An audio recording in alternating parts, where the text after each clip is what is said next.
May post si John Lloyd Cruz ng larawan ni Isabel Santos na makikita sa dump site gallery account na pag-aari rin ng aktor sa Instagram. Walang inilagay na caption ng aktor sa nasabing larawan. Nabalita kasi ang celebrity couple na hiwalay na matapos ang cryptic post ni Isabel sa kanyang social media account.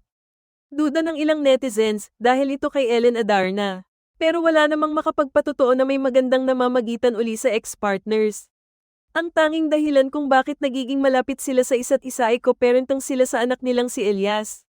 Kaya ang komento ng mga netizens, okay naman kasi talaga sila. Birthday blues lang ni Isabel at nagkataon na kakamite lang ng alaga niyang aso. Pa-artsy daw ang pagpaparinig niya.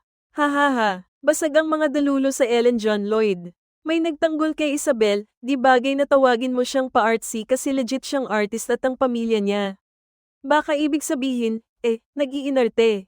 Hahaha. Pero tama ka, legit artist sila mula lolo hanggang mga tiyuhin at silang magpipinsan, although di lahat, nahihilig sa visual art.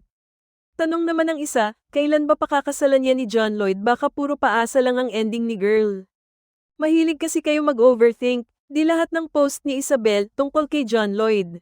Di naman naghiwalay, mukhang misunderstanding lang yun nila. Baka di naman sa relationship talaga nila ang cryptic post na yun. Patay na patay kay John Lloyd si girl. Isang suyo lang, susunod yan. Sorry but John Lloyd is not boyfie material. She knows that she's just wasting her time.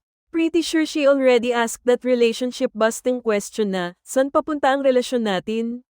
Could be the other way to. Artists are known to commit to only one, their art.